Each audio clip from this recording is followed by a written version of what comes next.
Assalamualaikum warahmatullahi wabarakatuh.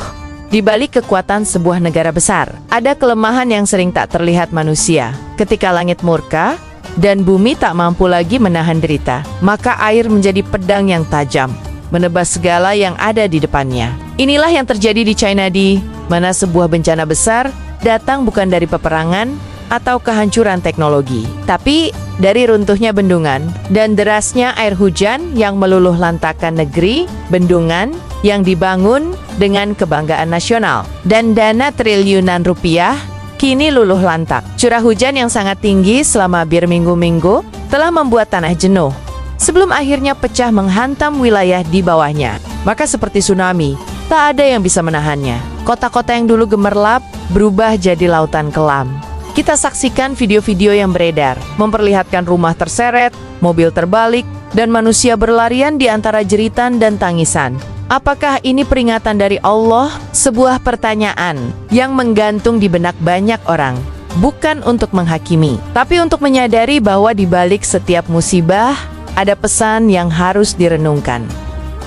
Bendungan yang runtuh ini bernama Bendungan Lianjiang, sebuah infrastruktur besar yang menampung air dari pegunungan di wilayah selatan Tiongkok. Bendungan ini menahan miliaran liter air dan selama bertahan-tahan dianggap sebagai simbol kemajuan. Namun, sayangnya, alam tidak bisa dikendalikan hanya dengan beton dan besi. Ketika hujan terus turun tanpa jeda, Badan Meteorologi mencatat curah hujan yang mencapai rekor tertinggi dalam 30 tahun terakhir. Para insinyur mulai panik, namun tak semua informasi disampaikan ke publik. Sampai pada suatu malam, bendungan itu retak, air menyusup ke sela-sela, dan tekanan yang luar biasa menghancurkan dinding penahan dalam hitungan menit. Air menerjang ke bawah seperti tsunami. Desa-desa tenggelam. Sirina berbunyi tak karuan. Banyak yang sudah tidur tak sempat menyelamatkan diri. Mereka terseret bersama arus yang sangat kuat, menghantam apa saja yang dilaluinya. Tak hanya satu bendungan, beberapa bendungan kecil lain di sekitar wilayah tersebut juga ikut jebol. Air menjadi penguasa. Dan dalam malam yang gelap gulita, ribuan rumah dan nyawa hilang tanpa jejak. Salah satu kota yang paling parah terdampak adalah kota Xiangbei, dengan populasi hampir 500.000 jiwa. Kota ini terletak di dataran rendah, dikelilingi oleh sungai besar dan anak-anak sungai yang semuanya bermuara ke bendungan utama. Saat bendungan pecah, kota ini menjadi mangkuk raksasa yang menampung amukan air. Dalam waktu kurang dari 2 jam, seluruh kota tergenang hingga setinggi atap rumah. Listrik padam, jaringan komunikasi terputus. Warga berteriak meminta bantuan di atap rumah mereka. Video dari drone memperlihatkan mayat-mayat mengambang bersama puing-puing rumah dan kendaraan.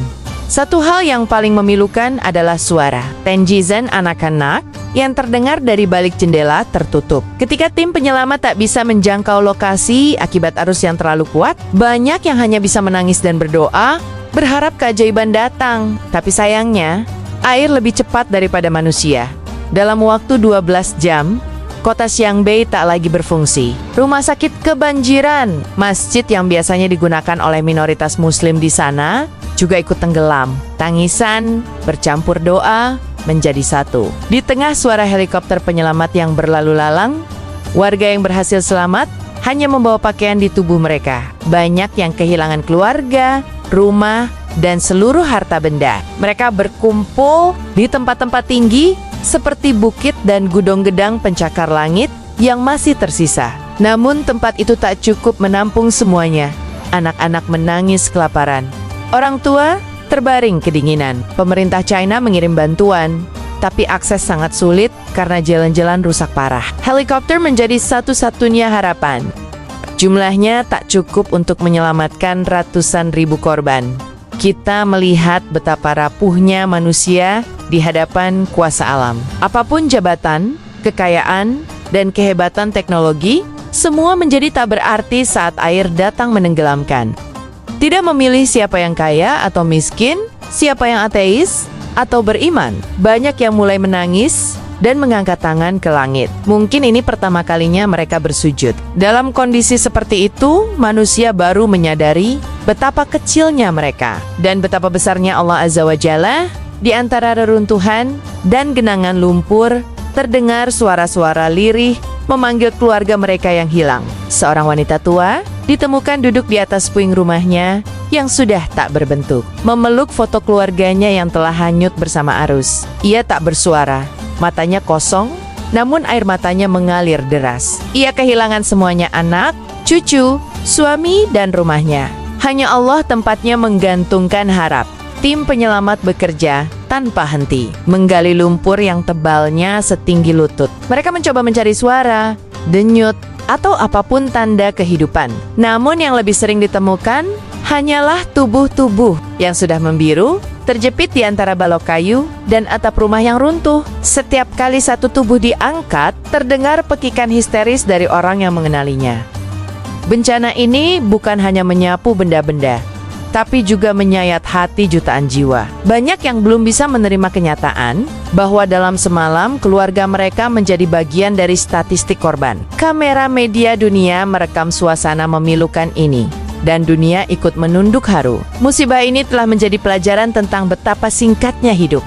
Sebagian korban ditemukan memeluk mushaf Al-Quran, sebagian lain sedang dalam posisi sujud. Tak sedikit juga yang terakhir terlihat sedang berdoa bersama keluarganya. Ini bukan hanya cerita tentang banjir ini, kisah tentang iman, kehilangan, dan harapan yang diuji di saat bencana menyapa. Suara-suara taubat mulai terdengar. Bahkan di negeri yang mayoritas tidak mengenal Islam, para minoritas Muslim terlihat mengajak orang-orang untuk berdoa bersama. Di sebuah tenda pengungsian, seorang Muslim tua terlihat memimpin doa sambil berlinang air mata, diikuti oleh puluhan orang dari berbagai agama yang turut menundukkan kepala. Allah menunjukkan kuasa-Nia kepada seluruh umat manusia.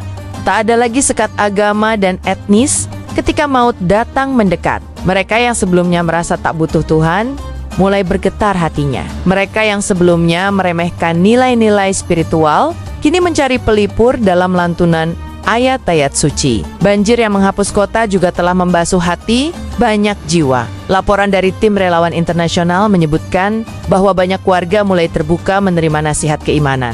Mereka menyadari bahwa kemajuan dan teknologi tidak mampu menyelamatkan mereka dari kuasa Allah ketika alam bergejolak. Hanya di zikir dan doa yang mampu memberikan ketenangan. Di balik musibah besar ini, Allah memberi sinyal keras agar umat manusia kembali kepadanya. Banjir ini bukan semata-mata fenomena alam, ini adalah peringatan dan panggilan untuk bertaubat.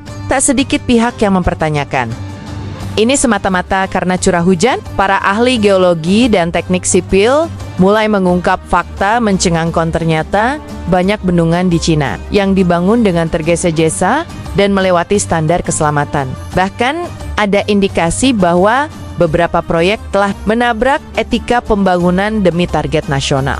Pembangunan yang tak memperhatikan ekosistem, penebangan hutan secara masif, dan reklamasi besar-besaran membuat aliran sungai tak lagi alami. Hujan turun, air tidak meresap ke tanah, melainkan langsung mengalir deras, mempercepat banjir bandang. Ini bukan hanya bencana alam, ini adalah akibat dari kesombongan manusia. Dalam Al-Quran, Allah sudah mengingatkan, telah tampak kerusakan di daratan dan lautan akibat perbuatan tangan manusia. QS Ar-Um 41. Maka saat manusia melupakan keseimbangan, maka bumi pun memberontak. Banjir adalah bentuk protes alam terhadap ketamakan manusia. Kita semua, baik di timur maupun di barat, wajib merenung. Jangan sampai kita menjadi generasi yang lupa diri. Saat teknologi dijadikan Tuhan, maka Tuhan akan turunkan musibah agar manusia kembali menyadari siapa sesungguhnya yang maha kuasa. Pemerintah China mengerahkan ribuan pasukan dan alat berat untuk menyelamatkan korban. Namun sayangnya, keterlambatan informasi dan kurangnya kesiapsiagaan membuat banyak korban tak sempat diselamatkan. Ada wilayah yang baru tersentuh bantuan 3 hari setelah bencana terjadi. Ini membuat suasana menjadi semakin kacau.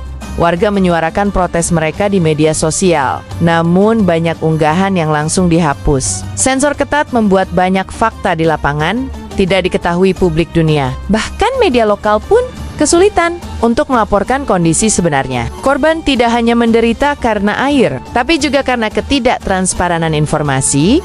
Beberapa LSM internasional yang berupaya membantu juga terhalang birokrasi. Perizinan lambat dan pengawasan ketat terhadap organisasi luar negeri membuat proses penyelamatan menjadi lebih rumit. Padahal di saat seperti ini, yang dibutuhkan adalah kolaborasi dan kecepatan.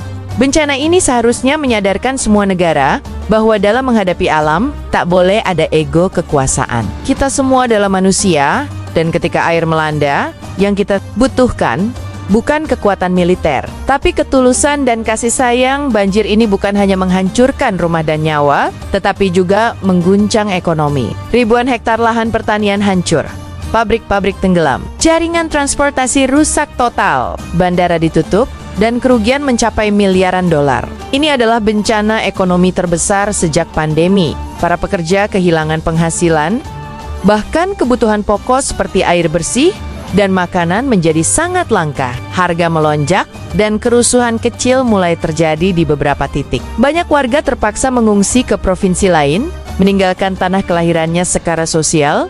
Trauma ini akan membekas lama.